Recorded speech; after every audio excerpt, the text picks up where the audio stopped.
So we got one guy on right now. Give it a couple more minutes. Got another guy on, so we're up to two now. Got a couple more minutes and we'll dive into a little talk here. And we got a lot to cover today, so I'm really excited. I'm pumped. Wait, a couple more people get on the line here, and then we'll dive into some college football talk. We got 3 people on the line. Make yourself known, guys. As you're coming in, hit that like button. Throw out some comments. Let me know that you're on here.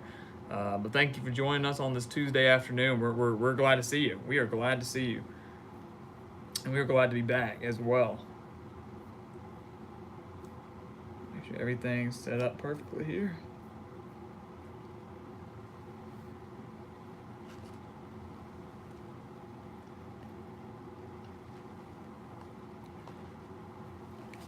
All right, so I see we got 3 people on right now. Hopefully that's going to increase. I said we come on about 12:30, and it is right about 12:30. So that's perfect timing. Perfect timing. I'm glad I put that out on Twitter late last night.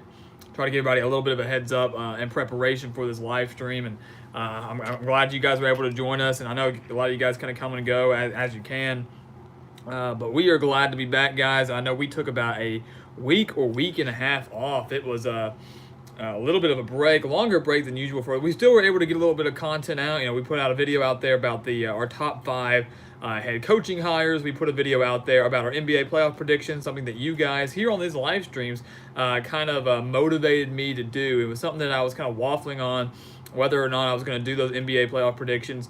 But thanks to you guys, we resounding yes, a lot of support for that. So we went ahead and did it. And it turned out pretty good. Whether our predictions turned out well or not remains to be seen.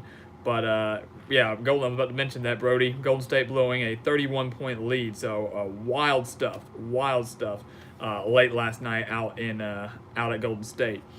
George, man, I want to get to your question about Tate Martell, but I'm doing good, man. Like I said, I apologize for taking about a week or so off. I don't know if you guys have ever had one of those weeks or days, where you just need to basically just shut down, and that's kind of what I did. I kind of went on this little get to these 3-day sabbatical, man. I went, hey Trey, man, we're out of class, man. I'm done for the day. I don't know what you're talking about, but I took about a 3-day break. I went, got off campus, went and just kind of alone, was able to decompress. Skipped a couple days of class. You build up those absences. You can take, it's like vacation days.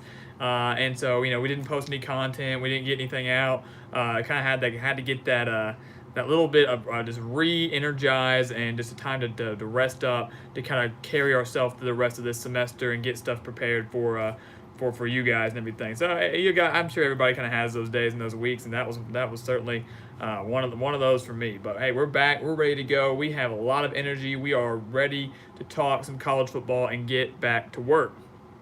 And I see we've got about 6 people on the stream now, and that is pretty good, Trey. Like I said, my Tuesday, Thursday, man, that's why we like to do our live streams on these days, because on these Tuesday, Thursdays, I get out around noon every day, so it's perfect. Get up early, you're out at noon, you get the whole day ahead of you. That's why we like to do these live streams on Tuesday, Thursdays, and we try to do them on Sundays as well. Journalism-wise, I major in creative media production, and that is a focus in more so on what we're doing here on these live streams, focusing more on the broadcast aspect, dedicating a lot of time to stuff in front of the camera, learning about that type of stuff. And so in a sense, it is journalism. It is in the Department of Communication, Department of Journalism, but it's not solely on that. So, it's creative media production is the actual title, and I'm loving it. And I know next semester is going to be even better in terms of me getting to do more of those classes. When you come to college, you have to jump straight into those gen eds. I'm sure some of you guys know all the pointless classes that you may never use again. Unless you're a major of that, but your biologies and your algebras and your histories and all the junk that you did in high school, but you still got to do it again in college. So that's unfortunate. All right, so we got a lot to jump into, guys. I said that we were going to talk about some spring games. As I'm sure you guys all know, a lot of the major programs around the country have kind of started up the spring games in college football. And some programs, you kind of know what to expect. The teams like the Clemsons and the Alabamas, they don't have any competition there. You know who their quarterbacks are going to be. You might want to see a couple play how they're going to fill some gaps. like Clemson, especially like a lot defensive line and things like that. But for the most part, those type of teams, you kind of know what to expect, and you would expect greatness out of those. Now, there are some programs, though, that did have some questions at the quarterback position, some questions on the defense, questions because of a new head coach. And we are going to get to that here in 1 second. Legalized Quack, I'm good to see you, man. I saw you. I know you saw the Twitter post because I know you liked it. I got the alert on that, so I'm glad you're able to join us, man. And you're right, those lower level gen ed classes absolutely suck. I mean, when it comes down to college, you want to start getting into the classes that pertain to your major. That's why you come to college, is to, and I get it, everybody has to do the gen eds. I mean, I'm not complaining about it. They're most of the time they're easy A's, but or A's or B's, but that's no fun. You're ready to get into the stuff that matters and that you're going to be trying to pursue a career in, and I think that's the case for everybody. So, George Stice, first question asked on this live stream, and that's actually the first thing I've got on my list right here, is Tate Martell a third string quarterback? Of course, Martell transferring from Ohio State over to Miami, and let's just say this, he had a horrible, horrible day in Miami spring game. Miami, as we know, was having a lot of struggles at quarterback before Manny Diaz took over with Mark Richt over the past couple of years. He had Malik Rozier there. Mark Richt opting to start N'Kosi Perry a handful of times. But they had one of the worst offenses in college football over these past couple of years. As we've said over and over and over again, the defense is what really kept Miami somewhat relevant during their time, especially a couple of years ago when they rose up to number 2 in the rankings. That was because of their defense.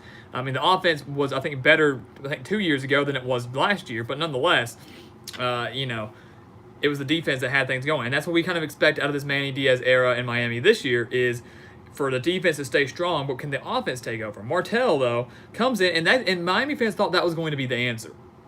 Martell comes in, a quarterback out of Ohio State who, had a little bit of experience there. Obviously, was backing up Dwayne Haskins. By far, he's going to be a first-round draft pick in next week's NFL draft, which we'll also cover coming next week. But he comes in, horrible throws, a bunch of errant throws. I call them like flying ducks or wobbling ducks down the middle of the field. 4 for 11, 78 yards, 1 touchdown, 1 interception. So a touchdown's great. I mean, that and really how much stock, and that's something I want to talk about that too as we progress through this live stream. How much stock can you put in to an individual spring game performance? And because every spring game is a little bit different. Sometimes teams put their first team offense going against their second string defense. Some do first team versus first team. Obviously, Martell not playing the entire game. I mean, just 11 pass attempts, 78 yards. So because they had to get their other quarterbacks in there as well. But how much stock can you put into a spring game? But I will say, when you're playing, especially if you are the first string offense playing against a second string defense or something like that, you would expect that offense to put out a lot of production, put up some good numbers. If they struggle, then there's a little bit of cause of concern. I think there is a lot of cause of concern, seeing how bad Tate Martell really struggled. Now, George, you were asking, is he a third-string quarterback? Well, the other 2 quarterbacks for Miami right now are Jarren Williams, who was a redshirt freshman coming into this year, and, of course, N'Kosi Perry, who is a redshirt sophomore. And Perry was the one that actually started taking, in the spring game, was taking first-team reps with the offense. And so he was first team. He went 9 for 15, 78 yards. And the biggest thing that Miami people are and Miami fans are concerned about, I guess, and if you go and look at the stats, like I was looking at, I think they ranked 118th out of 130 last year when it came to like accuracy, completion percentage, stuff like that. And you need that obviously to progress the ball and to move the ball from your court on your offense. You have to be accurate. You have to be able to get completions. That's the whole point of having a quarterback. N'Kosi Perry, 9 for 15, 78 yards, not too bad. He was first team. He has experience a little bit. I mean, he played some last year. But many people believe that Jarren Williams, the redshirt freshman coming into this year, is the best and most talented quarterback for Miami this season. It might be the best option at quarterback for Miami. He went 7 for 12 and had 79 yards, no touchdowns, no interceptions in Miami's spring game. And I think all the hype was surrounding Tate Martell. But sometimes you get a quarterback that has a lot of hype that comes in, especially as a transfer, and maybe they don't live up to the hype. And the coaches have to realize that we have to do what is going to be best for us to win. If that means that transfer quarterback isn't going to be our starter, then so be it.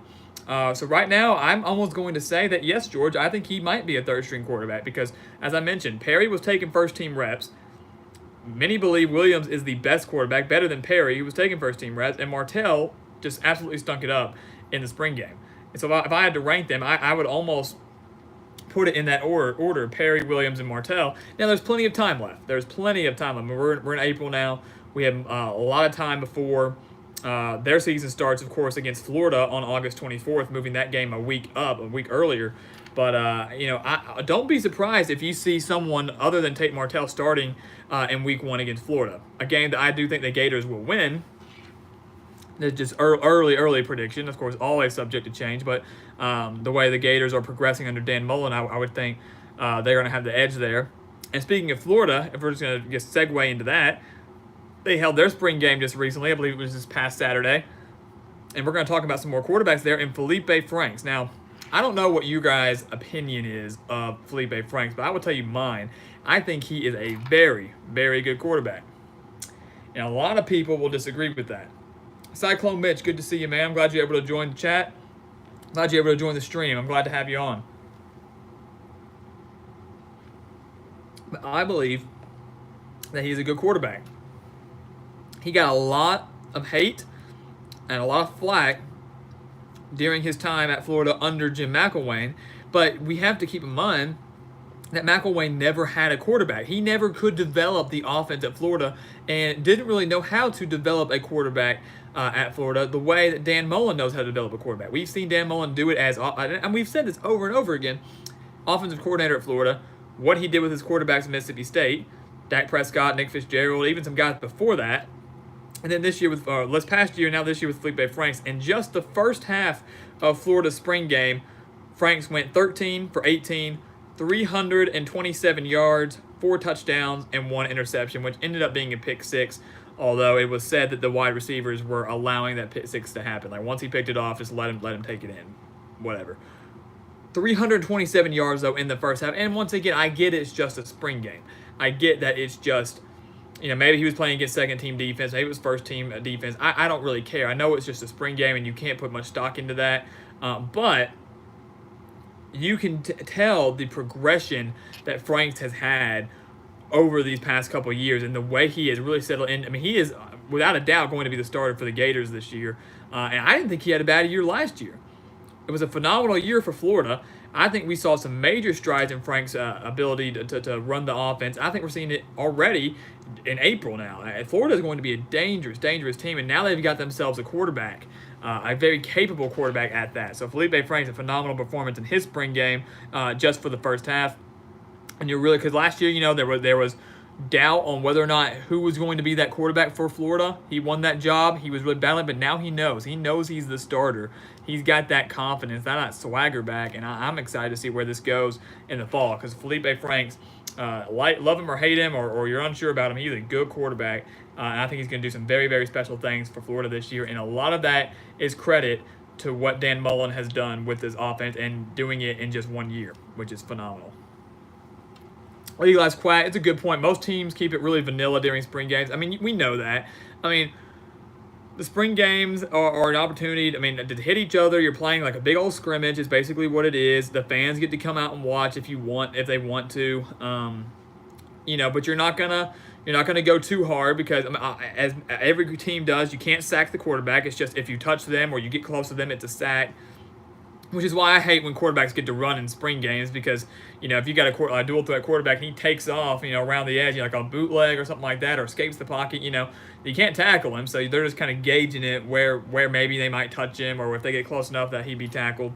But you're right, they keep it, like you said, really vanilla. It's plain. It's some spring games are boring, but in as I mentioned, in a team where you have quarterbacks, like transfer quarterbacks, or they have a quarterback battle, they're extremely important. They're extremely important for teams with new head coaches because it's an opportunity to see maybe the new scheme that they're running. You look at I think it's Jeff Collins over at Georgia Tech now. He's implementing that very brand new style of offense at Georgia Tech where they're going to be throwing the ball a lot more.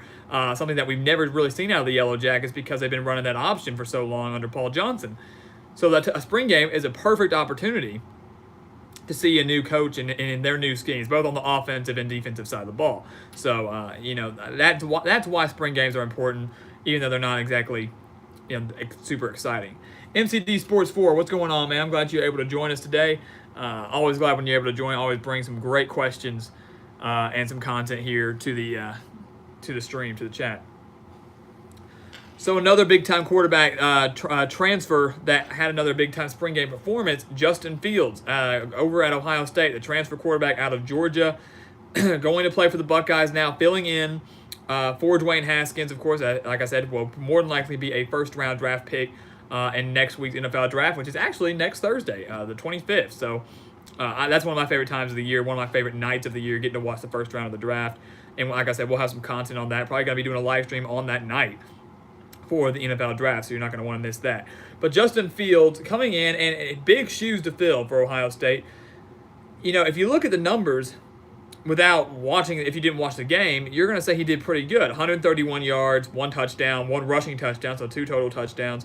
But if you dive a little bit closer into it, this is nothing to take away from Justin Fields, but in my opinion, he did not have that great of a day with Ohio State. 4 for 13, 131 yards, 2 total touchdowns. But 98 of those 131 yards were on 1 pass. He did throw a beautiful 98-yard touchdown pass, and I'm not taking anything away from that. It was a great throw. Receiver made a great play, took it to the house after that. So 98-yard touchdown.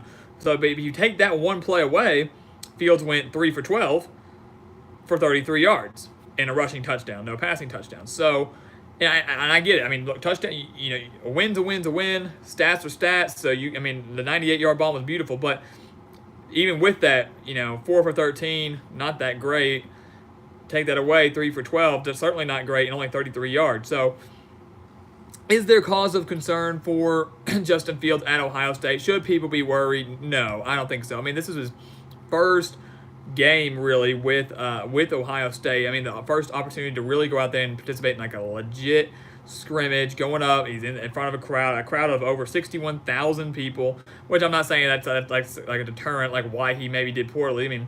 The guy went to Georgia, so he's not used to playing in front of small crowds or anything. But, I think Ohio State and maybe some of the analysts out there that are criticizing Justin Fields, what they need to realize is, he's not just like this plug and chug quarterback here. He's a transfer quarterback coming into one of the biggest programs in the entire nation. He's got to learn the offense. He didn't play at Georgia hardly any because, of course, he was backing up Jake Fromm. So it's not like he really had experience as a starter. So this is the first real action that we've seen. I know Justin Fields played a little bit when Georgia was blowing out people last year, kind of like garbage time. But this is the first real opportunity for Fields as a starter at a big time program, and so we probably should give him a little bit of slack. Now, come regular season, you can't give him slack. Ohio State, a team that wants to contend year in and year out for not just a Big Ten championship, but a college football playoff spot. So Justin Fields can't be, having errant throws and being very erratic and just kind of screwing around. And I'm not saying that he is, but he can't afford to be so inconsistent in the regular season because Ohio State has to win because they're just standards. If Ohio State, wins less than, I think, 10 games, it's a bad year for them. So, something to keep in mind as we are progressing through the rest of spring, a little bit of summer, and then, of course, when fall practices kick back up in August, right before the season starts, I think on August 31st for the Buckeyes. So it's just really something to keep in mind there. Hearing those stats were kind of shocking. But then again, how much stock can you really put in to spring games? I am the Lizard King. Good to see you, man. I don't even know if you're still in the chat. I can see the views here, and they're coming and going, which I completely understand. It's hard to do on a Tuesday afternoon, but if you're still here, it's good to see you, man. I know it's been a while since I've seen you on the chat, so nice to have you guys, and we can always get some discussion going, guys. Share your opinions. That is what fuels these live streams in the chat. The chat fuels the stream. You know, I've got content lined out. I got pages. I mean, you can look. I mean, I got notebooks full of just content prepared. But I enjoy hearing your opinion and your thoughts and content ideas, and you know what you guys think. That's what fuels these live streams. So, always a thought there. All right, so we're moving on. We're continuing about now. And if you look at the title, guys, it says 2019 College Football Live Spring Game Analysis. That's what we're dedicating this live stream to. Spring Game Analysis. So another big time program with another big time question at quarterback. Auburn, the Tigers. Now, Auburn getting a lot of hype going into this season. I mean, some people are considering them a playoff dark horse. And let me say, I'll just say this, and this is not me hating on Auburn, but we hear that every single year out of Auburn. And sometimes they do it. Sometimes they do surprise people, and they win games they shouldn't, and they are competing against Alabama for that SEC West crown and maybe a spot in the playoff. I mean, we've seen it happen before. But after what happened last year, I mean, last year was supposed to be another year where Auburn was supposed to be a big-time playoff contender, a big-time SEC title contender, and they just stunk it up. I mean, I think they went to the Music City Bowl. Yes, they killed Purdue. That's great. But they lose a lot of talent this year, namely their star quarterback in Jarrett Stidham. But despite that, they do have a good quarterback battle going on, and I think whoever is their quarterback going into the season will be totally fine in Gus Malzahn's system with the Tigers. Even though I think this is a major make or break year for Gus Malzahn and Auburn because of the inconsistency. You know, it was 2 years ago that Auburn was playing in the SEC championship game against Georgia. Had they won that, they would have gone to the college football playoff. You know, last year was kind of the same situation where they thought this was going to be the year. You know, after what we saw 2 years ago, 2018 was supposed to bring a lot of promise, and they just weren't able to get the job done, losing left and right, and really was a major disappointing year. If Auburn does that again this year, they're going to be in some trouble. And they open up another big-time game against another solid Pac-12 opponent. Last year it was Washington, where Auburn did clinch the win. Big-time resume booster, Washington, a top 10 team. This year they've got Oregon, another team that could potentially be top 10, at least top 15 when the year starts. And Auburn will be ranked as well. But another opportunity for them to boost that resume, to get a quality win and see how they can do and fare in the SEC. Legalized Quack saying Auburn fans seem to think that Gatewood will be the starter. And we were about to dive into that, their list of quarterbacks. They've got 4 quarterbacks on their roster that I think are more than capable of handling the offense for Auburn. But really, I think it's down to 2 quarterbacks that they're going to be battling between. That's Bo Nix and, as you mentioned, Joey Gatewood. And I think you're right in a sense that Gatewood might be leaning more towards the way of starter just because of experience. Of course, Gus Malzahn has yet to name a starter, and we might not know a starter for a very long time because it is a tough competition. But Gatewood has plenty of talent and a little bit more experience than Bo Nix, who is just a freshman. Now, Nix went 11 for 16, 155 yards, and 2 touchdowns in Auburn's spring game this past Saturday. Gatewood went 8 for 12, 130 yards, and another 2 touchdowns in the spring game. So, in my opinion, very, very even stats there. 2 quarterbacks, as I mentioned, are more than capable. Nix has got the arm strength. Absolutely, he's an athlete, man. He's ridiculous. A little bit of a dual threat as well.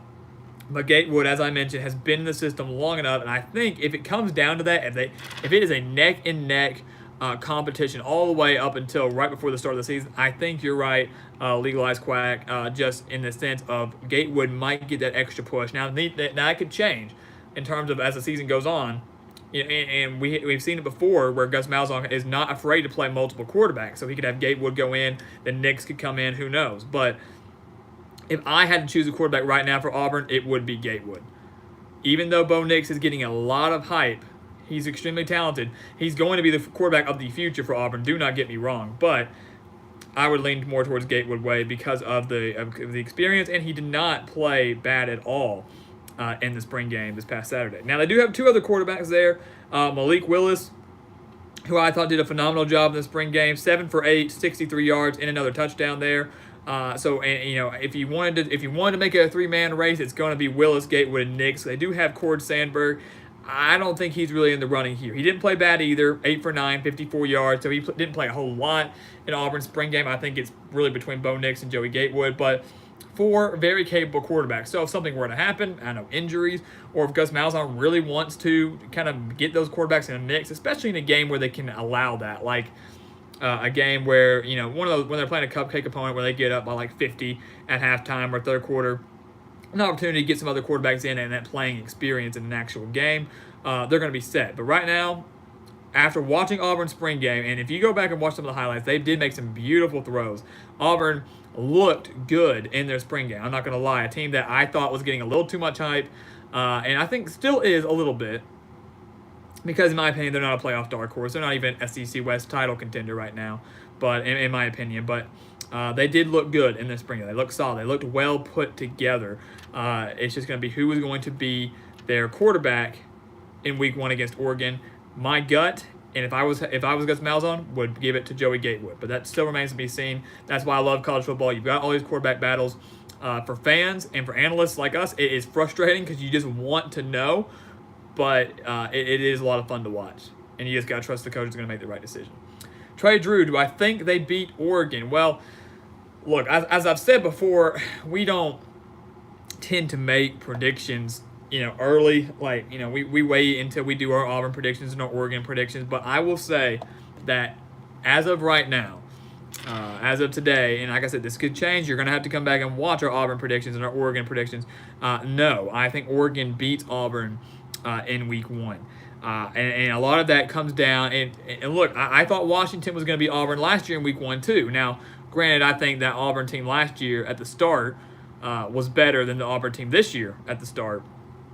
Because as we said, Auburn was supposed to be a team that was going to be competing for a playoff spot in a SEC West title, SEC championship. But I would give the edge to Oregon, and a lot of that is going to come to experience, and a lot of that is also going to go to the edge they're going to have at the quarterback position with Justin Herbert. Some people don't like him. Some people don't think he's that good. But I think he's one of the best quarterbacks in the nation by far.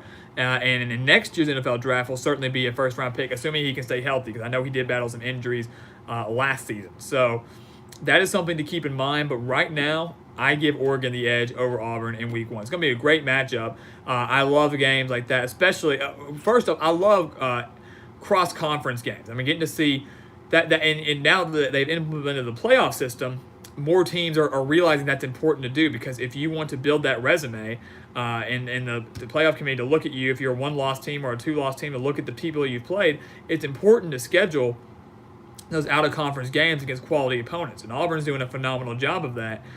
Georgia is doing a phenomenal job of that. If you go look at the opponents Georgia's going to have years from now, they are doing a phenomenal job of stacking up some quality opponents from out-of-conference just to bulk up that resume. But I would give the edge to the Ducks right now. I think they own the edge at the quarterback position. I think they have a lot of hype surrounding them right now, which can be a good thing and a bad thing. Because if Oregon comes out there and lays an egg in Week 1 against Auburn, a lot of that hype goes down the drain, and that's going to be a bad loss to a team. Even though it's an out-of-conference game, it doesn't hurt their Pac-12 title chances. It certainly would help any shot they had as being like a dark horse playoff contender. So I don't think Oregon is going to necessarily run the table. If they were to lose to Auburn, I don't see them winning their next 11 games. I don't see Oregon going undefeated this year. I don't know if I'm 11-1. I don't think so. I think last year I had them 10-2, and they did have a solid year last year, not 10-2, but had a solid year and missed out on some opportunities where they could have picked up a win, namely that Stanford game that they just blew. But right now, I give the Ducks the edge over the Tigers. Of course, that's subject to change, but you're going to want to come back. You're going to want to come back and check that out.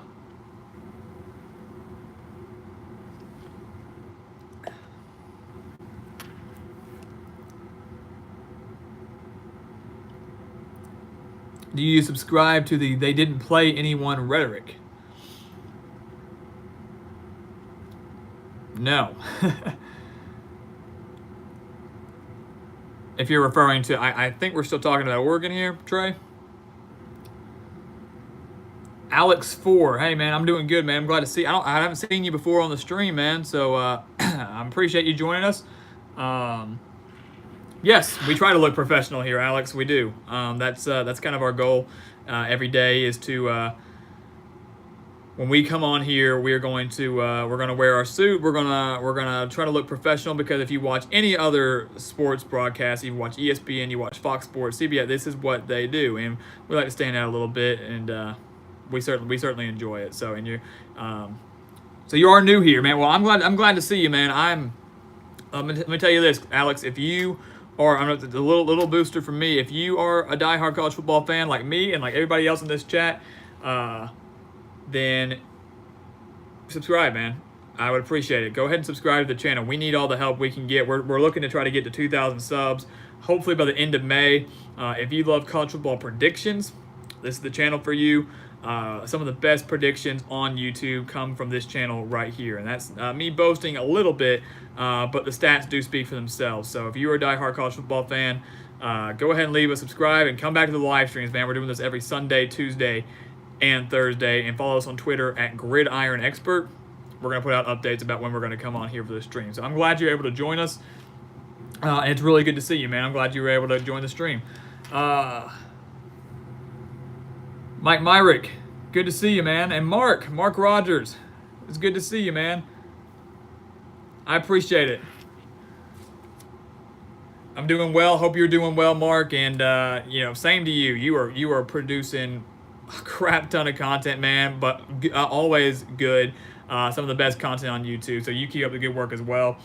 Stay in touch. Let's get together here soon and talk a little bit. So, but good seeing you. Thanks for stopping by, Mike. As I said, good to see you.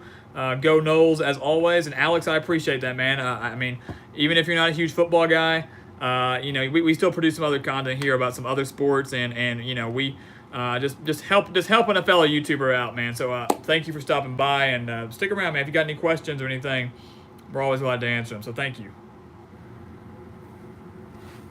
So as we were talking, guys, and like I said, to all of you guys, thank you for your constant support. I'm going to say this probably every live stream and every video that we have. A lot of what we do here comes from you guys. Without you guys, we wouldn't be doing this stuff. So we have met a lot of you guys and had a great discussions with you guys, and the comments and the likes and the subscriptions and the questions that you guys and the content that you guys bring to the channel, it thrives us. So thank you guys very much. We appreciate it all. We really do. So we were talking more about these spring games, guys. We were talking about spring game analysis, and we've got a couple more people on the stream now, and it's really good to see. We've actually got a decent amount of discussion. We just finished up talking about Auburn and their quarterback battle and what Gus Malzahn has to do. And we mentioned that we think Oregon will take care of business in Week 1 over Auburn. And we think that that Joey Gatewood should get the edge over Bo Nix when it comes to the starting quarterback job. Now, another big-time quarterback transfer that made his debut with his new team in the spring game, Jalen Hurts over at Oklahoma. Of course, as we all know, Hurts was the pretty much unsung hero of an Alabama football team this past year, because while Tua Tagovailoa started the entire season, it was Jalen Hurts that got Alabama to the college football playoff and really technically got them to the national championship game. If you look, I mean, he came in for an injured Tagovailoa in the SEC championship game, got Alabama back, pretty much let Alabama come back and led that comeback for the Crimson Tide, beat Georgia in the SEC title game, which allowed, even if Alabama had lost, maybe they still would have gotten into the playoff, who knows, but they didn't have to worry about that. Jalen Hurts, though, knowing that Tagovailoa was going to keep the starting job, and Jalen Hurts, a very, very talented quarterback, he is too good to be sitting on the bench, even though that would be a great backup for Alabama to have in case Tagovailoa injures that knee again or something like that happens. But he needed to go somewhere, and a phenomenal choice going to Oklahoma, who has had the past 2 Heisman Trophy winners in Baker Mayfield and Kyler Murray. Lincoln Riley, a heck of a head coach, heck of an offensive mind, knows how to work with his quarterback. Hurts, in his debut with the Sooners, went 11 for 14, 174 yards, 1 passing touchdown, and 1 rushing touchdown. So a very, very solid performance out of Jalen Hurts. And I think he is going to thrive there. And I think he already is enjoying the culture and the environment that Oklahoma is providing. I mean, he even made a comment, guys, about, and I think it was just him celebrating after a touchdown, or just the environment of that spring game, saying that, the stuff that I've done here, some of the stuff that we do here, wouldn't slide at Alabama. Nick Saban wouldn't allow that. We might get punished for that, or he might shut that down real quick. So I think he's having fun with Oklahoma, and that's important. There's something to be said for having a disciplined team, and kind of like Alabama does, running a tight ship, because you are here to win football games. You're here to progress as a player, and trying to make it to the next level. Alabama does a phenomenal job of that. but there's also something to be said for having some fun while still being able to do both of those things.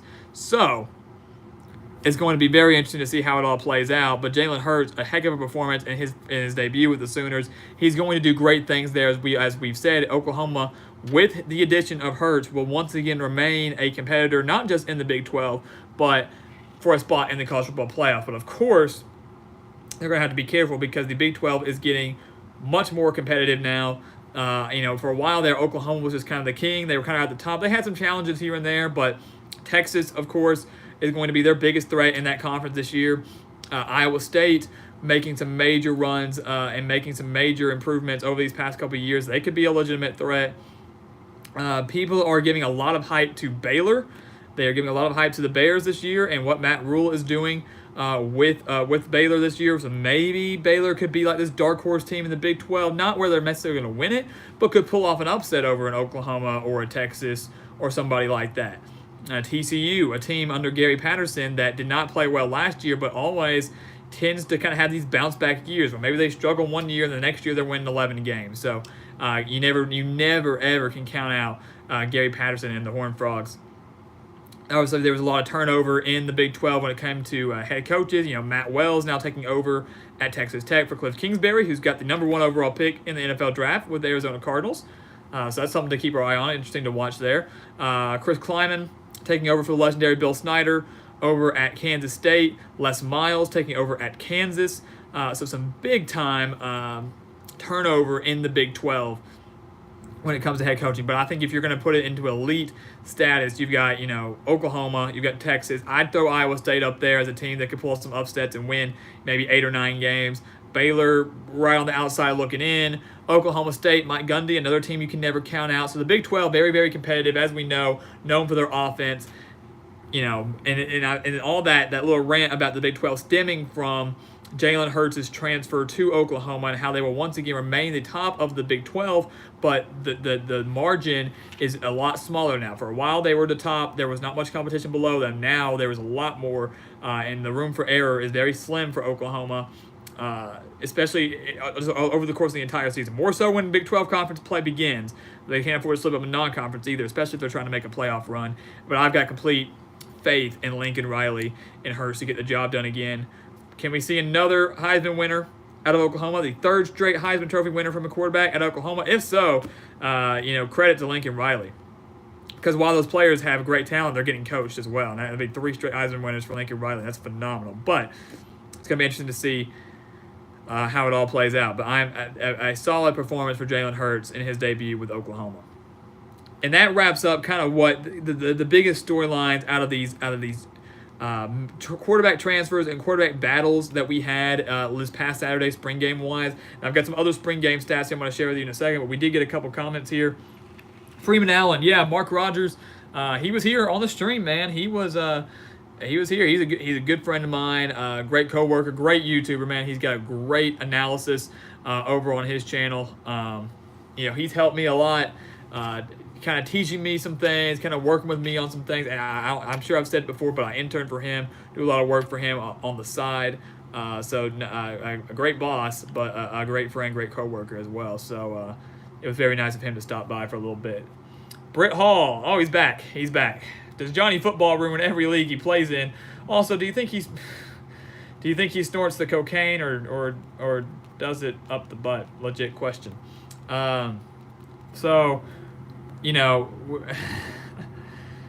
Look, I'm going to read the comments, guys. That's the thing. That's what I'm supposed to do here. That's the point of this chat. But do I think he ruins every league? He doesn't ruin the league, but he ruins his chances for any sort of progression in a league or progression outside of that. I mean, look, he failed in the NFL. He failed in the CFL, and he really didn't do too hot in the AAF, although that all came crumbling down shortly after his debut there. So I would think if we're talking about the cocaine, Mr. Hall, I think it would probably be snorted. That's just my guess. Although he's trying to get clean, so kudos to him for that. I think he's working on that. I know he struggled with drug abuse, he struggled with alcohol abuse, partying, and making some very poor decisions. Part of the reason that he has failed in every league that he has been in because he can't get his focus to the right place, can't kind of control his life, and you've got to get your life under control first before you can even consider advancing in any sort of field, whether it's sports or just your normal job, anything like that, or with a family and friends. I mean, you've got to get your life under control, and that was something that Manziel had issues with. Another player you can think about that is Josh Gordon.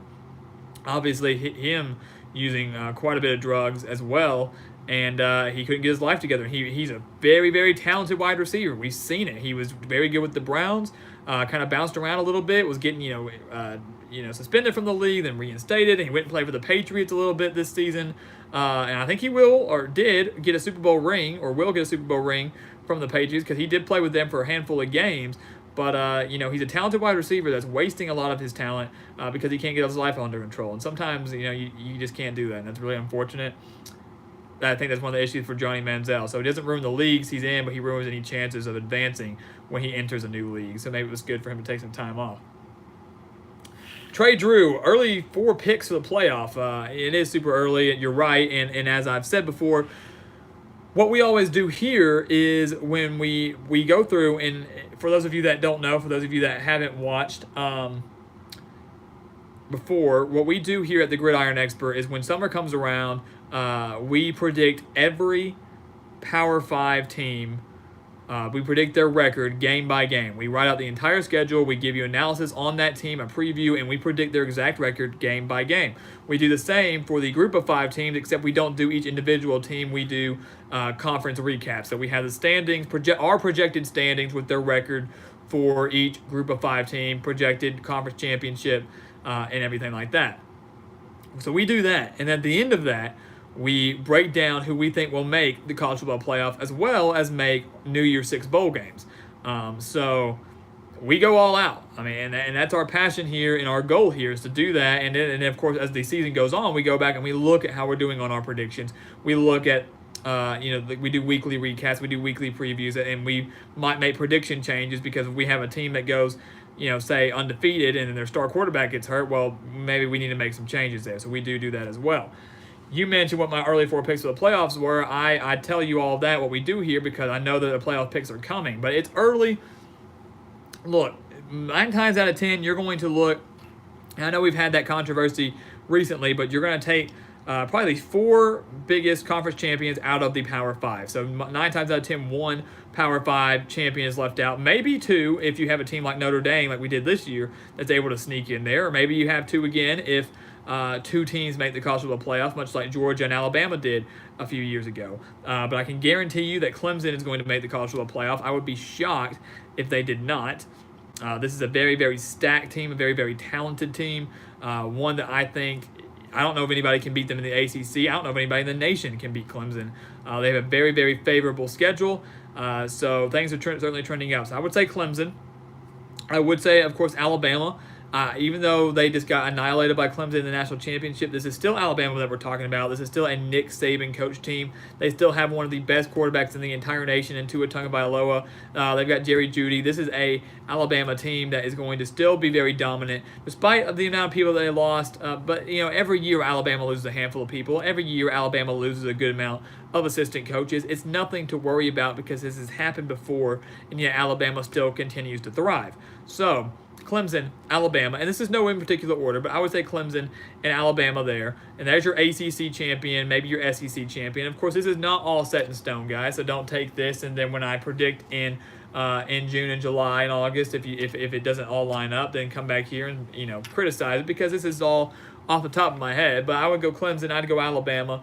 The question is, now you've got 3 Power 5 conferences left. You've got the Big 12, the Big 10, and the Pac-12. And you wonder, who's going to come out of those as champions, because the Big Ten, in my opinion, is kind of up for grabs. Ohio State certainly going to be the favorite, as we all know, or should be. Ohio State will be the favorite, but Justin Fields did not have the best day in their spring game. Of course, as we said, how much stock can you put into that? Still got a lot of time to progress, but you would think Ohio State could be a legitimate threat. Oklahoma, yes, Trey, absolutely, Oklahoma, a legitimate playoff contender. But now I will say, so is Texas. Texas is possibly a playoff contender. And Texas, let me tell you, has a phenomenal opportunity to boost that resume. They do get to play LSU this season, and of course they have Oklahoma, a team that they beat last year. A team they beat, in my opinion, with a better quarterback in Kyler Murray than Jalen Hurts. I do think Kyler Murray was better than Jalen Hurts. So if they were able to shut down Kyler, even though he put up some big numbers in that game and almost led a big-time comeback, if they were able to beat him, I could see them also beating Jalen Hurts. Not saying Texas is going to beat Oklahoma, but it is possible. And the way Texas has progressed, it is extremely possible now more than ever. So if Texas were to beat LSU and Oklahoma, well, that's 2 big-time wins right there. They would own the tiebreaker over Oklahoma if needed, and then maybe they slip up once.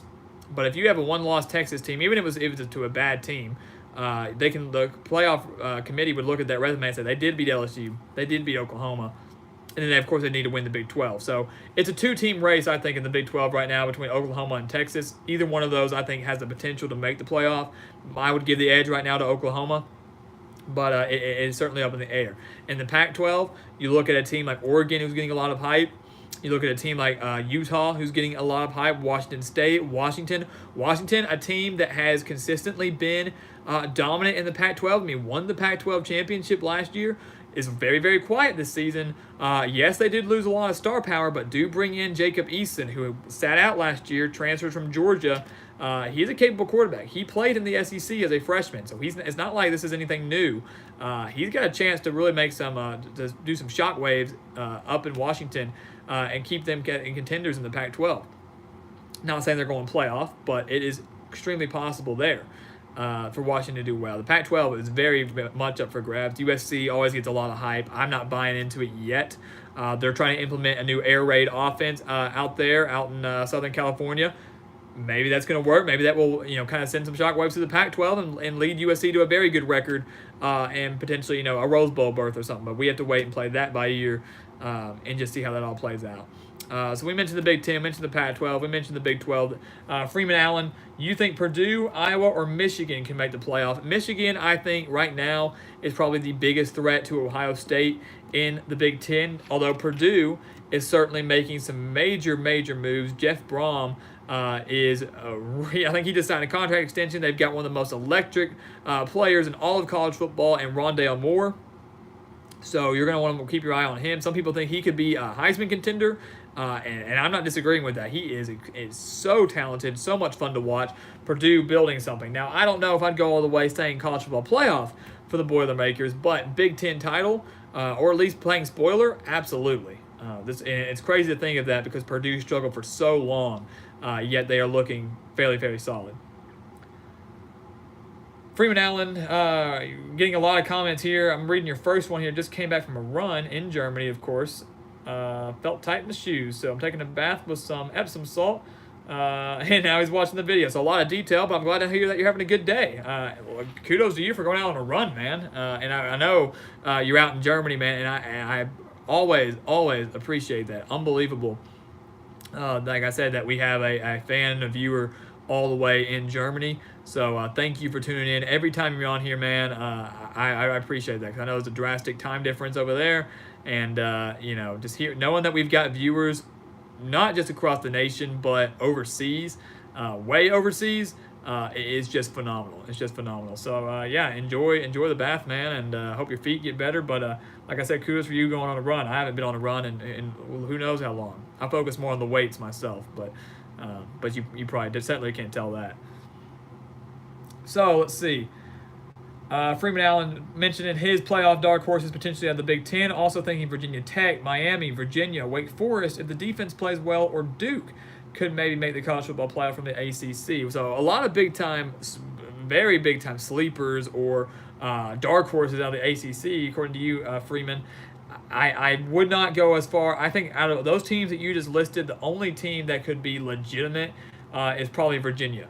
The Cavaliers making some big-time runs towards the end of last season, going to show some major improvement this season. A dangerous team that could win their division. Playoff, not likely in their future. For any of those teams, I wouldn't think. Miami, some people think could be good again, relevant once again. I think they're going to get there under Manny Diaz, but it's not going to be this year. Miami should make a bowl game. They might give some teams some scares. They might win 7 games. They might win 8 games. I don't know. But they're not going to be back to number 2 in the country like they were a few years ago. Manny Diaz will get them there and get them to be one of the most dominant teams in the country like Miami's used to being, or like they used to be back in their heyday. But it's not going to happen this year. Their defense should be solid, but they've got to work out the problems on offense, and they've got to find themselves a quarterback. Is it going to be Jarren Williams? Is it going to be Tate Martell? Is it going to be N'Kosi Perry? We don't know. But regardless of who it is, they're going to have a lot of work. I mean, Williams is a freshman, a redshirt freshman. Perry's just a redshirt sophomore who, yes, has experience, but hasn't played that well. And then Martell, transfer quarterback from Ohio State, who struggled big time in their spring game. So, you know, a lot remains to be seen for Miami's offense, and you can't expect drastic change from that in just 1 year. It's been done. I'm not saying it's not possible, but it's something that Miami fans just have to be patient with. But keeping in mind that Manny Diaz is the right man for the job, and I think, if I'm not mistaken, that's who we had as number 1 on our top 5 hires of 2019 was Manny Diaz as our number 1 head coaching hire, because it was a great hire, getting him back from Temple and keeping that consistency among the players and the assistant coaches there. That's very important to promote from within, just like they did with Ryan Day at Ohio State, another phenomenal hire there as well.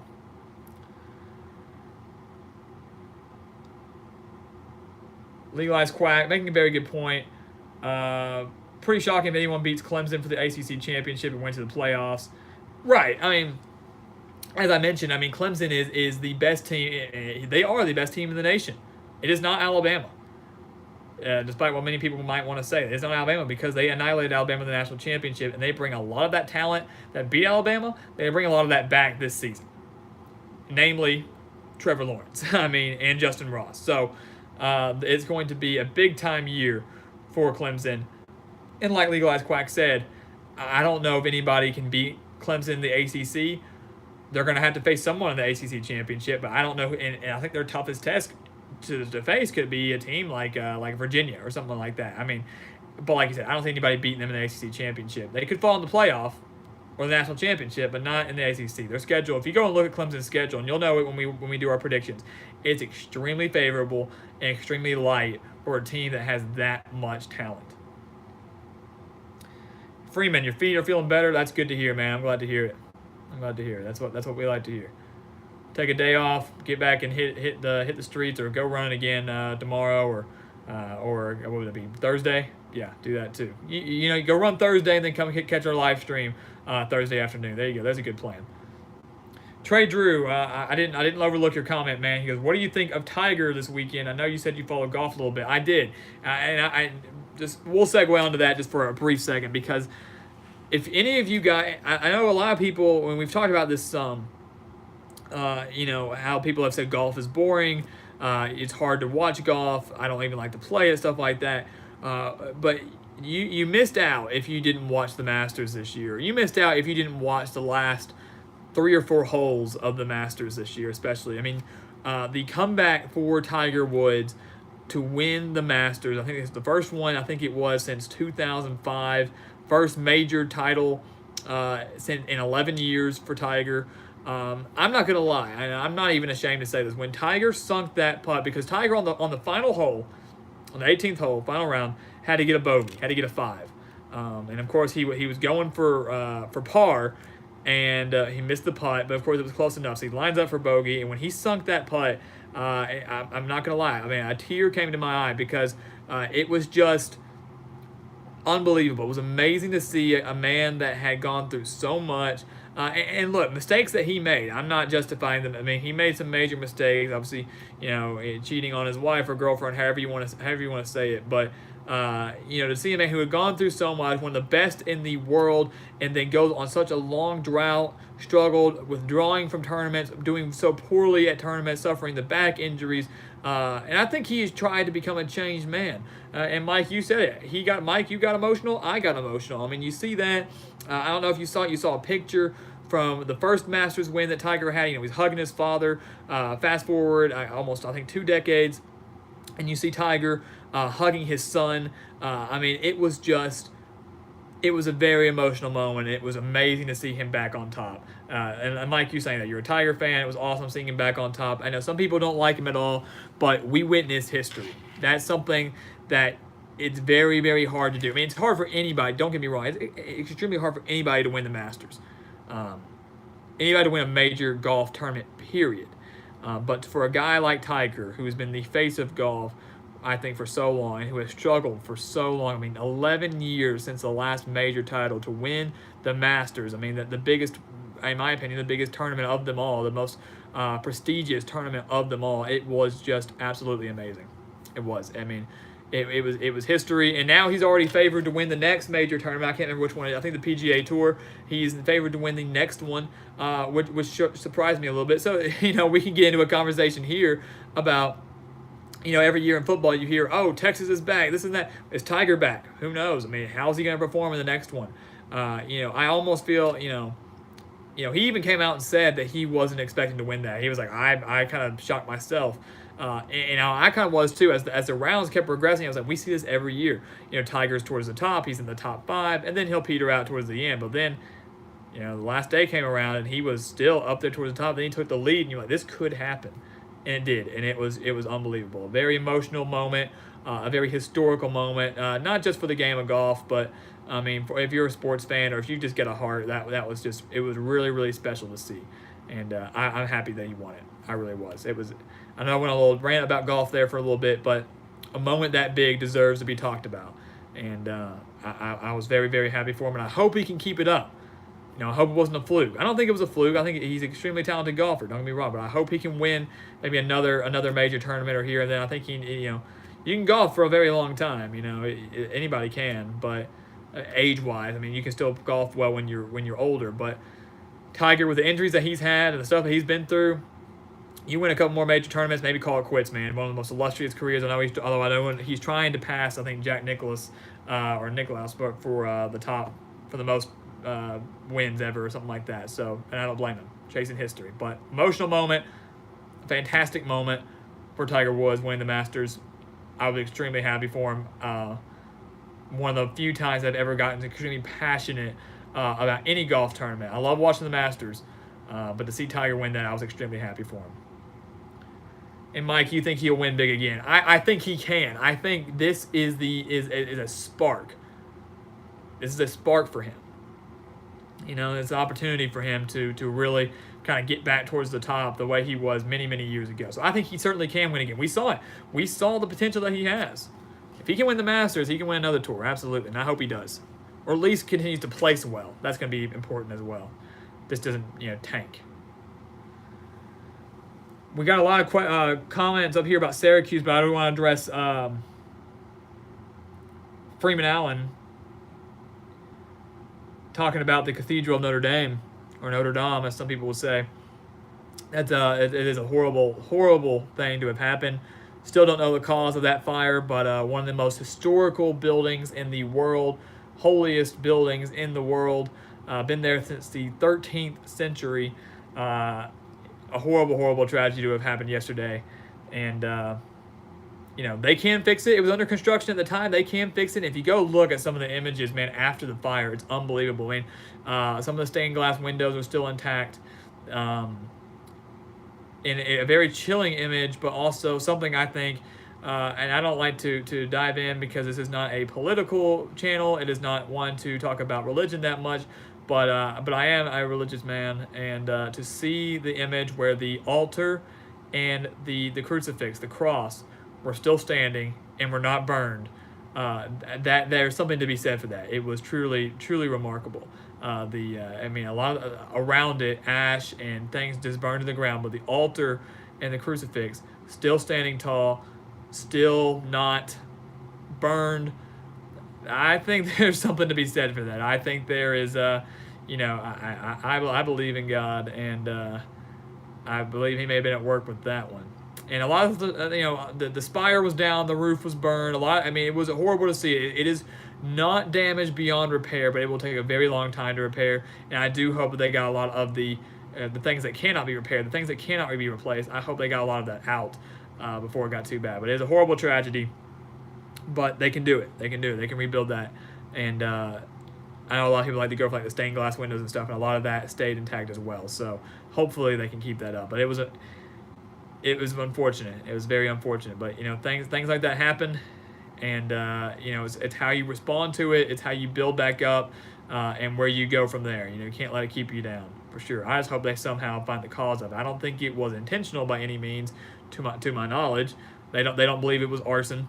They don't believe it was like a terrorist thing or anything like that. But hopefully they'll find the cause of it somehow or somewhere soon. You're right, Freeman. I agree. I think he will too. I think he will too. Just the people there, because it's a Freeman, you got tears coming out of your eyes, man. I feel that. Watching that on TV yesterday, I couldn't help have it either. But it's unfortunate, not just for that city, but it's unfortunate for the people and for the history, and for the people of faith. And it's a major tourist attraction. I mean, it's a lot on that building. I am thankful that not many, if any, people were hurt or killed in that accident, because I don't think there were. I think it was after hours. The cathedral was closed. Shouldn't have been anybody in there.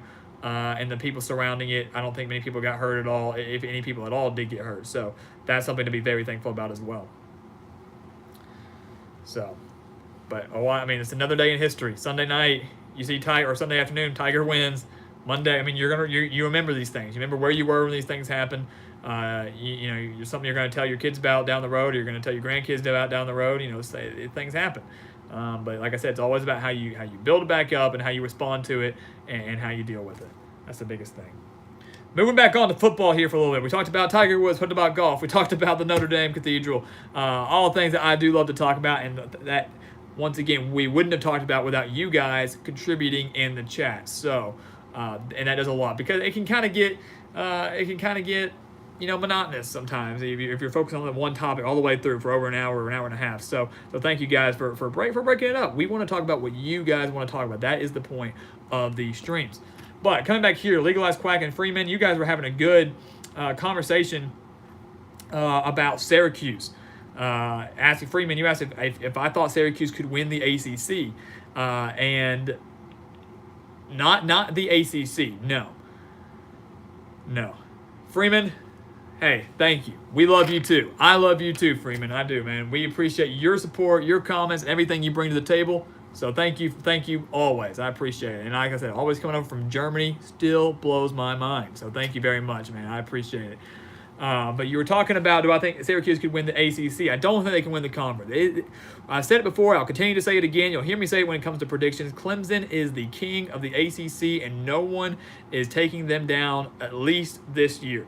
And if they do, it would be absolutely shocking. Syracuse, though, plenty of talent. Dino Babers did a phenomenal job with Syracuse last year. One of the biggest surprises in all of college football, I think, coming out of last year. But you and Legalized Quack had a good conversation. You said Legalized Quack replacing Eric Dungey is going to be tough. Won a lot of games for him the past few years. Absolutely right. He was a phenomenal quarterback. But as Freeman mentioned, Tommy DeVito has a lot of potential, and maybe more than Dungey. Heisman contender, I don't know if I would consider him a Heisman contender. But he did play plenty last year, whether Dungey was sitting out for poor performances or whether he was hurt. DeVito did get in there, got some quality playing time, and when we watched him play, he did extremely well. So I think they have a very solid backup quarterback, and Dungey, yes, replacing him is going to be tough, but we've seen instances before where sometimes a star quarterback leaves and their backup comes in and does just as good or even better. That could be the case here with DeVito, without a doubt. And that's what Legalized Quack was saying. He's got big shoes to fill. He's got big shoes to fill coming in for Eric Dungey, without a doubt. I mean, anytime you do that, it's tough. But that he's more than capable of doing that. Dino Babers, an offensive-minded type of guy, he can certainly do that with DeVito and work with what he's got. If Syracuse is going to go back to a bowl game this year, I'd be shocked. I don't know if they're going to win 9 games or 10 games like they did last year, but I would be shocked if they didn't make a bowl game. I think they're almost a lock for a bowl game because despite losing a lot of talent, they still have plenty coming back. And the biggest loss was Dungey, but DeVito's going to come in and I think do just fine for them.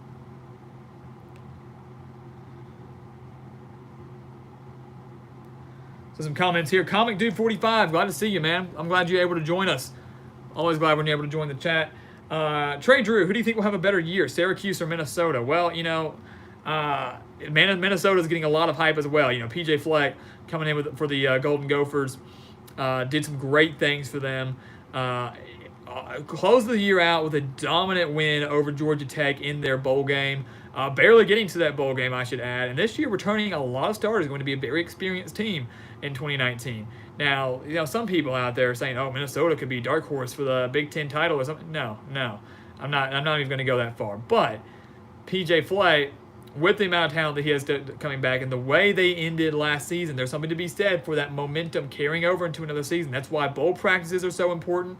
That's why bowl victories are so important. And that's why when you win, that's why having those bowl practices, winning a bowl game, and then when you return that many players does wonders for a team. Now, not always, but will do a lot for them. And but when you rank them up against Syracuse, and I'd love to see like a bowl game between Syracuse and Minnesota next year. That would be a great matchup in my eyes. But right now, I'm going to lean more towards Syracuse in the orange. Right now. Now, like once again, I'm not predicting anything. I can't give you Syracuse's record or projected record. I can't give you Minnesota's projected record. You're going to have to wait and find out for those. But right now, I'm going to lean more towards Dino Babers and Syracuse just because of the way they finished last year. Because I like their offense a little bit more than PJ Fleck's right now. But we're going to have to wait and play that by ear.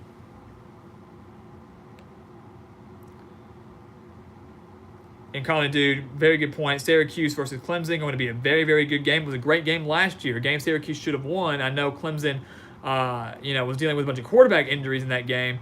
So if Syracuse had won, it would have been like, oh, they only won because, they Kelly Bryant or Trevor Lawrence. They had to go with their third string.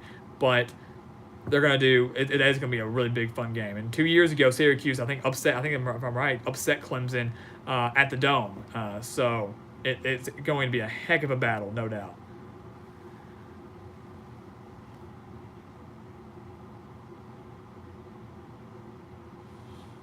So Common Dude 45 asking, does Michigan have any momentum? Well, look, Michigan's a team, Common Dude 45, that every year, I could give you a list of teams that every year in and year out, get a lot of hype and usually don't live up to that hype or fall short of that. Michigan's been one of those teams and look, Michigan's good. It's not like they get a lot of hype to start the year and then they just crash and go 5-7, 6-6. They're winning 9 games, 10 games, and for the past 2 years, or this past year, and I think 2 years ago prior to that, were in the running for a college football playoff berth. I mean, they lost to Ohio State a few years ago in double overtime, maybe in controversial fashion if you want to call it that. That's up to you. Had they beaten Ohio State this year, not gotten blown out by 23 points, probably would have made the college football playoff as well. So Jim Harbaugh has had them there in the position to get there. Now, to answer your question, does a team like Michigan have any momentum? I'm going to say no, they don't. At some point, the failures start to play a mind game for you. They haven't beaten Ohio State. It was 2019. Was it been 6 years, 7 years? They haven't beaten them since Harbaugh came in. I can tell you that. We know that. And the way Michigan ended last season, losing horribly to Ohio State, losing horribly to Florida in their bowl game. Yes, they bring back a good number of talent. Yes, they have a solid quarterback, and yes, they're going to be a good team. Don't get me wrong.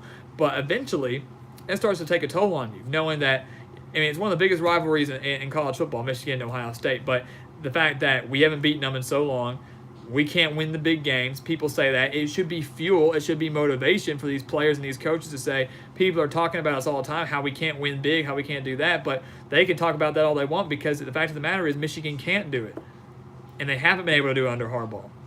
They've been good. They've been in the position to get there, but haven't been able to do it. So right now I'm going to say they don't have momentum. It doesn't mean Michigan's going to do poorly this season at all. Don't get me wrong. I could certainly see them being probably one of the biggest threats, if not the biggest threat to Ohio State in the Big Ten this season. Penn State's still going to be very solid, but I'm not going to say that Michigan's got this major momentum coming in here to this season because they ended last year on a horrible, horrible note and still can't find a way to win the big games. And that's unfortunate for them because they've had the talent to do it.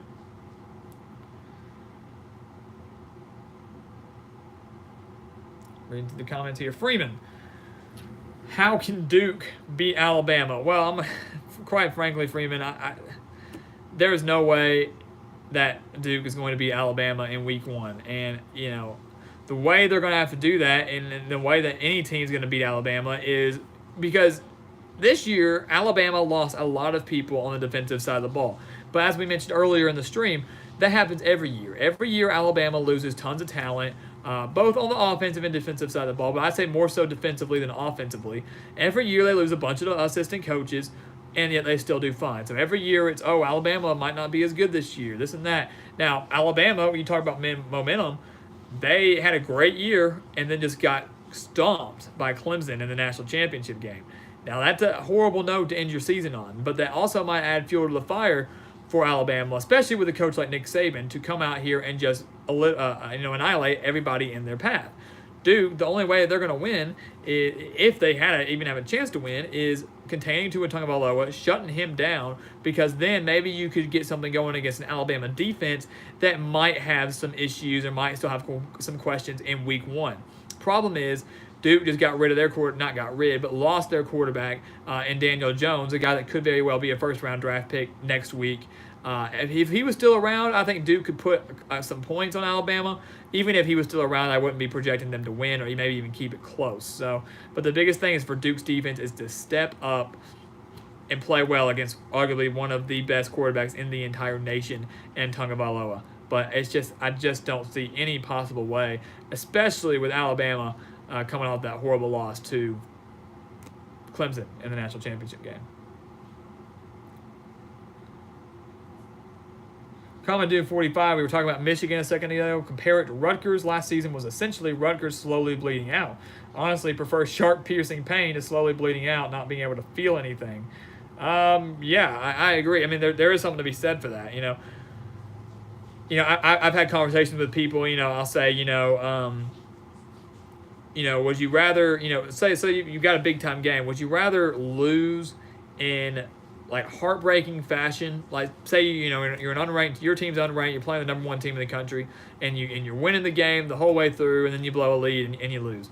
Or wouldn't it just be easier, almost in a way, to know going in, you go in and you just get blown out? Like, I mean, it'd be great knowing that we almost beat the number 1 team in the country, but at the same time, it's like we should have beaten the number 1 team. That's heartbreaking. But if you lose that game by like 30 points, you're just like, hey, what'd you expect? They're the number 1 team. It happened. So kind of comparing that to your bleeding out or like a sharp, piercing pain.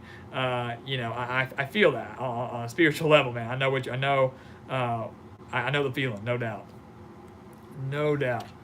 Very good comparison there.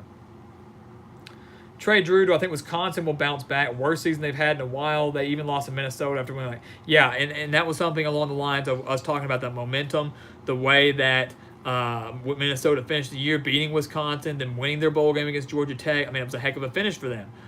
They're going to be back, guys.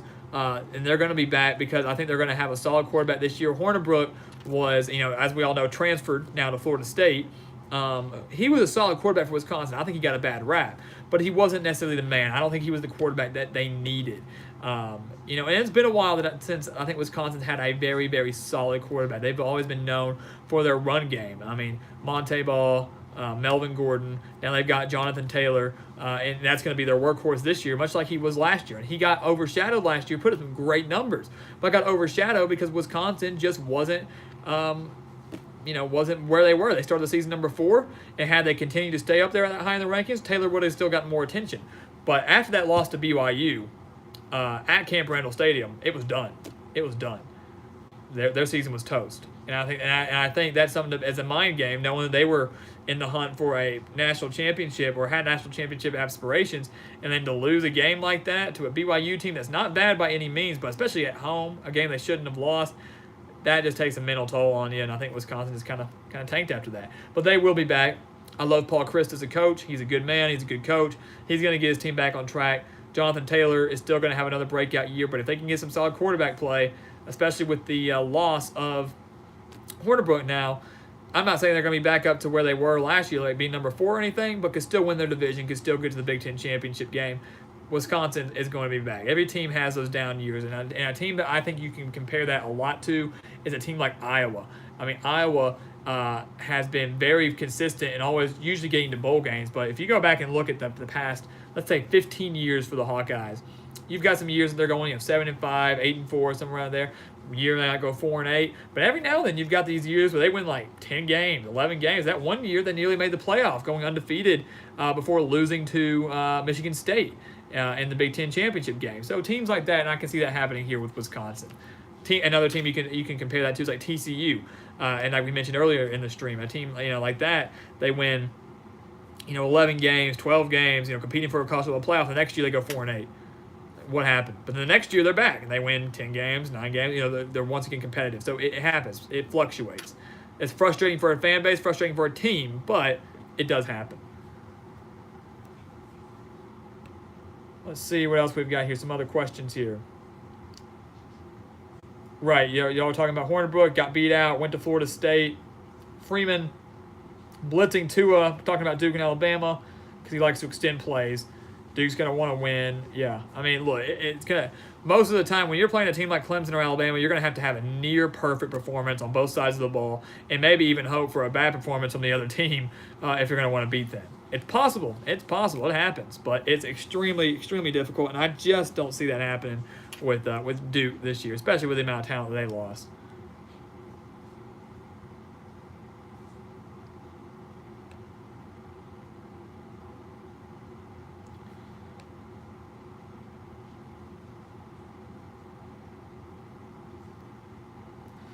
Reading through these comments here, guys, make sure I'm hitting everybody. Mike, you're saying that, yeah, well, you think Florida State will be a surprise team this year. Look, Mike, I mean, I for your sake, honestly, I hope so. I hope they are. And I will say with Hornibrook, and make sure you come back, Mike, which I know you will because you've been very consistent with these chats and these streams. But when we do our predictions in the summer, make sure you check us out when we do Florida State's predictions because I have some really good insight on them. We talked multiple times, though, about these past couple weeks about Willie Taggart, whether or not he's the right man for the job down in Tallahassee, down with the Seminoles. And that remains to be seen. He didn't have a quarterback in this recruiting class. Getting Hornibrook out of Wisconsin was a blessing in disguise and is going to be, even though people gave him a lot of hate at Wisconsin, they might give him a lot of hate down at Florida State.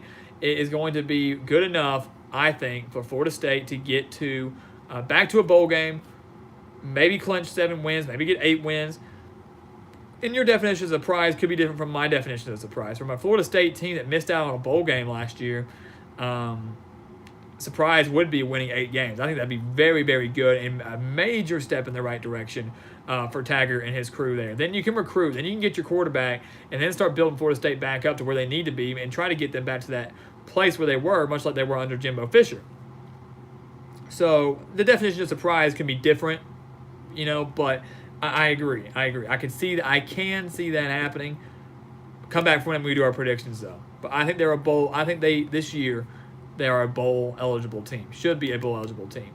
If they are not, the Taggart era is going to end. I will be absolutely shocked if they miss out on a bowl game this year. Taggart is out. That'd be back-to-back years Florida State misses out on a bowl game. That's just not acceptable. Now I know you being obviously a bigger fan than me, a bigger Florida State fan than me, obviously. May agree with that, may disagree with that. I don't know. First off, before we get to all these other questions, comment dude 45. I appreciate that, man. I appreciate the contribution. That means a lot. You have been by far one of the most consistent and really biggest contributors to the Gridiron Expert. And you've been here since day one. Frequent commenter, liker, bringing some good insight. We've had some conversations outside of this, but just not always about football. So thank you very much for that, guys. As we said before, the super chat is always open. It's always on.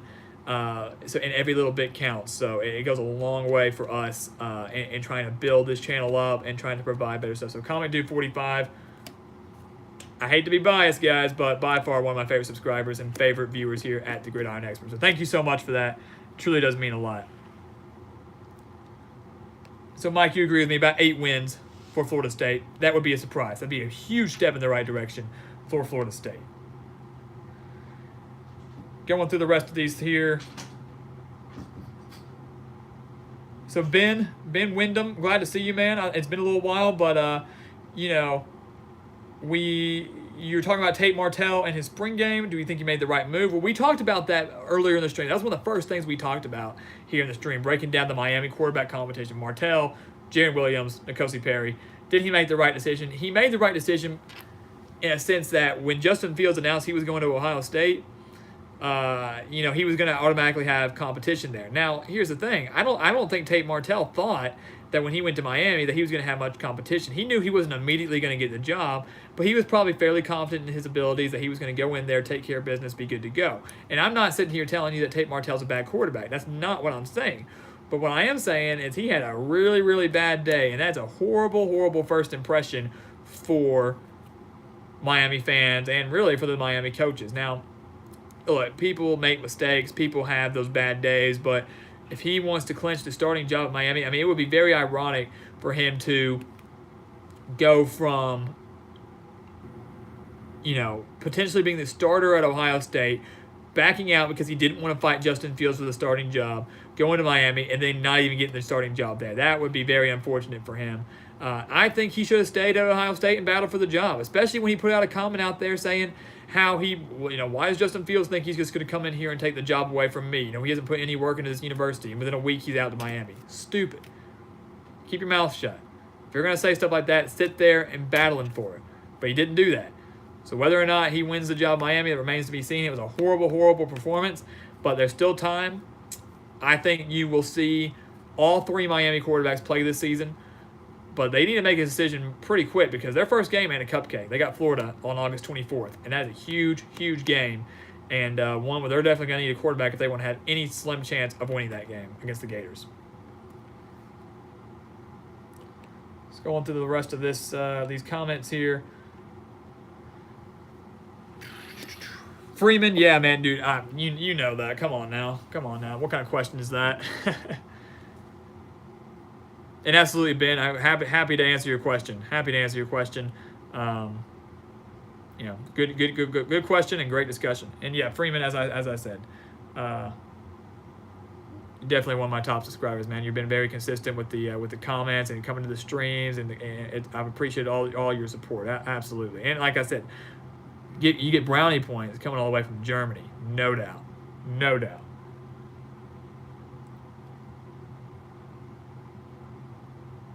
Yeah, Ben. Well, if you're a big time Gator fan, I'm sure you do. Look, we earlier in the stream, man, Ben. I don't know if you caught it. We were talking a lot about Felipe Franks and his performance at Florida in their spring game and how well he did. 327 yards, 4 touchdowns, 13 for 18. Did all that in just one half.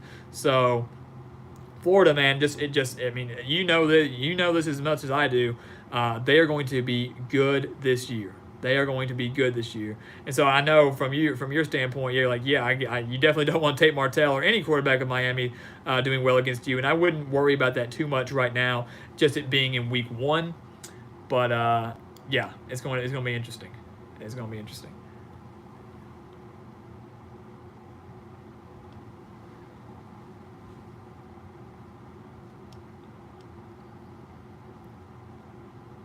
Let's see here. Going through the rest of these comments. Got Notre Dame joke in there from Freeman. Yeah, I'm sure they are. Look, I mean, being a very holy place and a Catholic monument, and just one of the biggest buildings. And I mean, I keep saying the word monument, but it is a holy place. It was a church. And it being just a site known to everybody, of course in Europe, but here too. I went to a Catholic high school, so I know a lot of my people. It being a place of faith and being a place of holiness, that's tough for anybody, and tough for the people that have been there, tough for the people that have not been there. People that wanted to get there and to see that place. So it's tough. So, but yes, I understood your joke. Trey, good point. Urban Meyer had Dan Mullen and Charlie Strong on his staff. That's insane. Well, you go back and look back in early 2000s. I mean, Nick Saban, during his time at LSU, had, if I'm not mistaken, had I think Will Muschamp and Jimbo Fisher. So this is how it is amazing to look back though on on the staffs of previous teams, and then you see these assistant coaches that later on go take over big time jobs. I mean, Urban Meyer had Dan Mullen and Charlie Strong, and he takes over for. He went to Louisville and coached. He went to Texas and he coached. And Mullen was offensive coordinator, then went to Mississippi State. Now he's back at Florida. So, yeah, it is amazing to see a lot of these coaches. Will Muschamp, of course. Later on becoming a head coach at Florida as well. Now he's at South Carolina, Jimbo, Florida State. I mean, it's amazing to see the ladder and the way these coaches progress, starting off as assistants or maybe even just a position coach and then becoming a coordinator and then becoming a head coach. The journey to head coaching, the journey even to becoming a coordinator is extremely, extremely difficult. And I don't think we give them a lot of credit or think about how difficult it is to do that. But it is crazy to think about teams that have had that much talent, as Trey mentions, and that much of just brilliance in the mind at some of these respective schools. And sometimes you sit there and you wonder, how can a team have that many good coaches and not win? Well, it's because they progress. It's because they progress and they get better. They're still, they start off young, or they're young or early in their career, and as they continue through their career, they continue to get better. And then they can run the team they want to, and maybe they run their team because of the way they learn from a guy like Nick Saban. And you can always draw comparisons between Nick Saban and Bill Belichick and in the NFL with the New England Patriots, and just the way that they it's a pedigree. They breed these assistant coaches who then take off and become head coaches somewhere else, and most times, not all the time, but most times, do extremely well as a head coach because they are learning from the best. And Nick Saban is the best coach in college football right now, and Bill Belichick, who just turned 67 today, I should add, is the best coach in the NFL right now.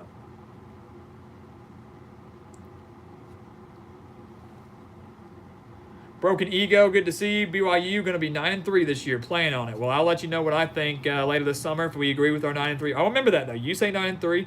We'll say what I have later on this summer, but BYU certainly trending in the right direction. I didn't expect much out of them last year. As we mentioned earlier, that win over Wisconsin was huge for them.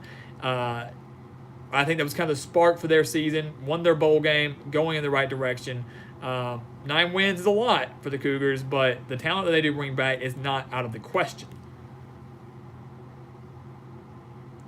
Yeah, Trey, you're a good point. Mike Leach's coaching tree is extremely crazy as well. And Mike Leach's journey, period, as a head football coach is extremely crazy. He's the type of guy that you really don't expect or never really expected to be a college football coach, let alone a successful college football coach. But kind of implemented a new style in the Big 12, did extremely well at Texas Tech, and then moves on to Washington State, where he had to really take over a struggling program in Pullman, and at times had some poor years, but and lost some games they shouldn't have lost. A couple of years that they opened up the season and would lose to an FCS opponent in week 1, and that was just, and then they would go on and win 9, 10 games or 8 games, and you were just like, man, if they had just beaten Eastern Washington or whoever it was in week 1, who knows where they'd be. But you're right, and he's a heck of an offensive mind.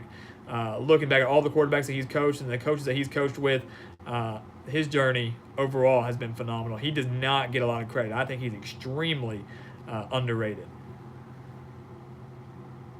And he's fun to watch too. If you've ever watched Mike Leach's post game press conferences, or what he says to his team in the locker room, he's a weird guy. He's a really, really weird guy. But look, I don't care. If my head coach is weird, who cares? If he's winning football games, have at it. Have at it. And you're right, Trey. Eastern Washington, no pushover. One of the best FCS programs, in my opinion. Always very consistent there. Even had a big-time quarterback transfer in Vernon Adams a few years ago, transferring from Eastern Washington to Oregon. And it wasn't a very successful transfer. I mean, he did okay. But and that was right after, I think, Marcus Mariota did okay. But he came out of Eastern Washington. So you're right. No pushover in the FCS. Them and North Dakota State and James Madison, some teams that you don't want to face out of the FCS. Not a doubt. I wouldn't want to schedule them because you have a very good chance of losing to them. They're dangerous. They are dangerous. So, guys, we're running at about an hour and a half here, so one of our longest streams that we've had in a very long time, but I wanted to do this. I'm glad we've hit it this long, honestly, because We took about a week off, like I said, week and a half off, and it's been some good discussion. We have a lot, and I still have, like I said, I got a notebook full here of stuff that we need to talk about with spring games, and I'm going to save this for Thursday when we come back on Thursday afternoon for our live stream. So make sure you check Twitter for that. I want to answer a few more questions here, and then we're going to get out of here. But if you don't follow us on Twitter, make sure you go do that at Gridiron Expert. And I think the majority of you that are on here already are subscribed. But if not, subscribe to, here to our channel, the Gridiron Expert. Like I said, always great content, great predictions, great analysis. You're not going to get it anywhere else. This is a place for it. And as I've always said, I appreciate all of your guys' support because without you, we wouldn't be where we are today. But if you've already subscribed, tell others because we want to hit 2,000 by the end of May. End of May. So we've got about a month and a half. Get us to 2,000 subscribers. Help us out. I promise you're not going to regret it. So we're answering the last couple of questions here. Ben Wyndham, I like this question. What do you think about Gardner Minshew? Do you think he will pan out? Leach did a very good job coaching him. Of course, in the NFL, because Gardner declaring for the NFL draft. I think he will pan out. Leach did a phenomenal job. And I had my doubts, they lost some major quarterbacks in Washington State. They lost, Connor Holiday a couple of years ago. You had Luke Falk. Unfortunately, the passing of, I think, Tyler Hilinski, he took his own life. And it was horrible. He was a very talented quarterback, a very talented young man. But when they got the news that Gardner Minshew was transferring to Washington State, I had my doubts because he came out of East Carolina, and I didn't know how that was going to work out. Especially, I was like, there's no way he can fill the shoes of Luke Falk. I mean, he was amazing. But Gardner Minshew, like you said, he was very well coached, extremely well coached, and I think he will pan out in the NFL because he's got the size and he has got the arm strength to be a. So if honestly, I would compare. I really wish I could have seen Gardner Minshew go up against Will Grier at West Virginia. I think those are two very quarterbacks. I think their style of play and their the strength and overall ability to me is very similar. So I think that he will pan out in the NFL. Now, I don't think he's going to be a first-round draft pick. I don't even think he'll be a second-round draft pick. I think he's third or below. I think he's getting slept on. And I think Will Grier's getting slept on for that matter. You hear a lot of news about Dwayne Haskins, Drew Lock, Daniel Jones, guys like that. But Will Grier and Gardner Minshew could be some big-time steals for teams that are looking for a very, very solid backup or potentially their quarterback for the future. And both of those guys, I think, have the ability to do just that. And you're saying maybe he compared to Drew Brees, maybe comparison to Baker Mayfield. I would say more so on the Baker Mayfield side than the Drew Brees side. But and Baker surprised the heck out of me last year as just a rookie as well. So I'm excited to see how it all pans out. I really am. But the NFL draft starts next Thursday, guys, on April 25th. It's going to carry all the way through the 27th. And like I said, we'll touch a lot on that in the days leading up and the days after, kind of analyzing the NFL draft. Not every round, not every pick, but the ones that stood out to us and some of the biggest ones there. In years past, we've done mock drafts. We may or may not do that this year, but we will definitely have some analysis on there because while it is pertaining to the NFL, it is related to college football because we're taking some of the best players out of college and putting them on these NFL squads, and that's something to definitely talk about and kind of talk about how good of a fit and how big of an impact they will make right off the bat. So we're definitely going to talk about that. Trey Drew, last question, Parks and Rec or The Office? Office, no doubt. There is no doubt in my mind. Best show. Parks and Rec, very good too, don't get me wrong, but without a doubt, it's going to be The Office for me. And Freeman, how old are you? Guessing from 15 to 20? You nailed it, right in that range. 15 too young, 20 too old, so you can go from there. But you nailed the range. So and I think I saw you comment that on Mark Rogers too a couple days ago, like between 33 and 36 or something like that. So guessing the ages, man. But I love it. So guys, thank you so much for watching. Thank you for sticking with us for over an hour and a half now. One of our best streams I think we've had in a very, very, very long time.